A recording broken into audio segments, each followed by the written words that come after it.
Oh yeah, vaccines. Pfizer vaccines for 5 to 11-year-olds will be rolled out on Sunday. You'd think it'd be Monday. Maybe it is Monday, and I'm just jumping the gun a little because I want to talk about stuff and make you panic.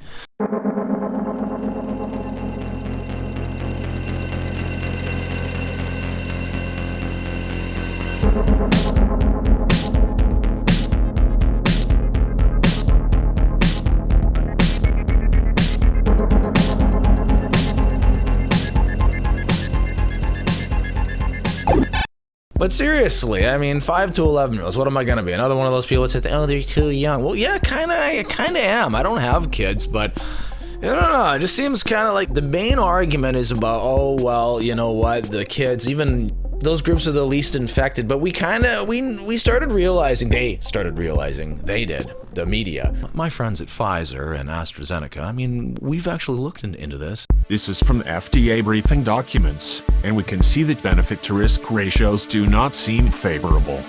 They realize, why do I keep subconsciously joining sides with them? Cause you want it, Derek. You want to believe. No. How many old?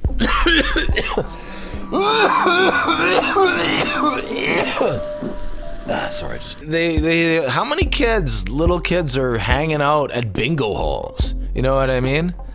How many kids are sitting down with Grandpa Horzak watching war documentaries on a Saturday evening, which of course by older people's standards is like 2 in the afternoon. How many people are sitting there with Great Aunt Bukachu watching Murder, She Wrote?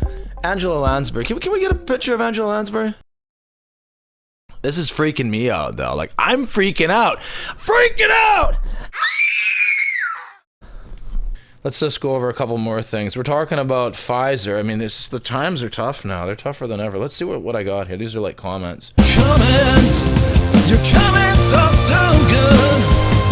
I like to read them, especially when you look like a moron. Comments. Would you like to smoke some crack? Comments.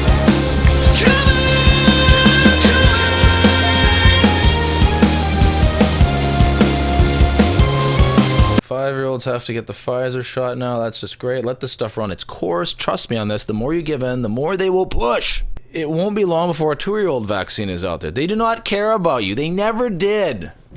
What are you doing? No, don't do that!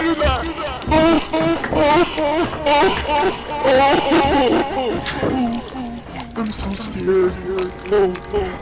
Help me! A Chinese scientist and a whitey. Bring him in. Well, a lady with dreads hair, colored dread hair, and interesting trippy glasses and bicycle helmet holds the door open. It helping keeping everyone safe. But despite promising trial results, a recent poll shows 63% of parents either refuse to get their kids vaccinated or plan to wait. Davy Crockett says lies. They do care about us. That's why it's important to get 100% vaccination rate so we can eradicate this virus like they did with smallpox. Or was that also a conspiracy? This isn't the same, man. There isn't the same kind of money. But who knows about back then? I mean, for all we know, the attack on Pearl Harbor was like, you know, they just added the planes with CGI. It's a joke. They have legal contracts which say nothing can happen to them in the event certain things go wrong with vaccines. There is a reason for that. Family doesn't have contracts like that when they make the kids dinner. They don't say, all right, Junior, here's your dinner. I need you to sign this verification. Family smoke at the dinner table in the 50s. Companies make money first. Money. Candace Robin, or a good Canadian kid out of Ontario, is found at table 14 on page 34 of the FDA briefing document. That table claims that the Pfizer vaccine provided in a 2-dose regimen to 5 to 11-year-old children will prevent between 0 and 3 deaths per million fully vaccinated children. Well, we got to do that. That's like half. That same table goes on to admit that the Pfizer vaccine will cause between 53 and 106 excess myocarditis cases, 29 to 58 excess myocarditis hospitalizations, and 17 to 34 excess myocarditis. That's like what you call an unfavorable ratio. It's like the negatives outweighing the positives and like the cons and pros, didn't I? We're now approaching our final destination, Itchy and Scratchy Land, the amusement park of the future where nothing can possibly go wrong. Possibly go wrong. That's the first thing that's ever gone wrong. This is from the FDA briefing documents, and we can see that benefit to risk ratios do not seem favorable. Do 34 small children really have to go to the ICU to save one life? And what if one person doesn't die? We will still most likely have 20 or so ICU visits. And for what? Yeah, same thing. Makes sense to give it to the thought, right? Yeah. Gross. Sorry, it just had to happen. Let's get some more comments here. That's fine print. That sounds crazy, but it makes perfect sense. They knew that was a big stumbling block a year ago or more.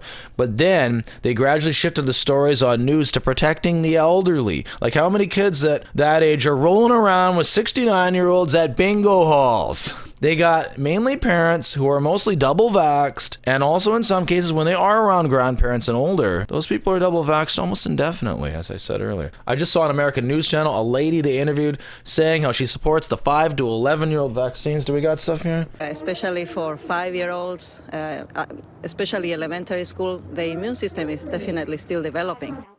Yeah, she supports the 5 to 11-year-old vaccines because their immune system is still developing. They got the strongest immune systems. That just goes to show that the news is so desperate to push this stuff.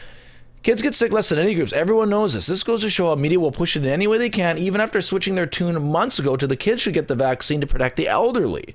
That's what I'm saying. Like, if it's about the elderly, why are you worried about their immune systems? Because you're either A, confused, or B, you're working for the media. It's a double-edged sword. Something I mentioned in a recent video, I basically said that most kids, because on Fridays they're rolling with carloads of bingo players. I mean, remember when Saul used to protect the elderly? He used to do elder law? He was a good guy then. If we keep saying yes to Pfizer, they will keep bringing in all kinds of things. Think about it. If parents can't wait to get this, then what are the people who bring it? They're basically heroes, so we develop faith in them. And when a business develops more customers, what do they do next? Well, they don't just walk off into the sunset with their dismal billions of dollars. No, they keep selling. They develop stuff, and eventually you get this. Children's heroin. Okay, are we good for now? I think we got enough. If we need anything more, we'll find it. Should parents be concerned of heart inflammation, myocarditis, of maybe taking part in not just like some kind of rapid conspiracy, misinformation. But let's talk about the technology of the past, being able to, people are starting to forget about that. The vaccine passport, right? It's the technology that they now have access to, that they can shut you down. All of a sudden, you won't be able to drive to Burnaby because you've gotten double vax, but now they want to give you something else. They want to give you more boosters and you don't want them, and now they're going to take away the rights. Now you're one of us too. I've told you this. They talked about it on Kid Carson, and he got banned from talking about it further. They're controlling everything. I know I sound like an idiot, but listen.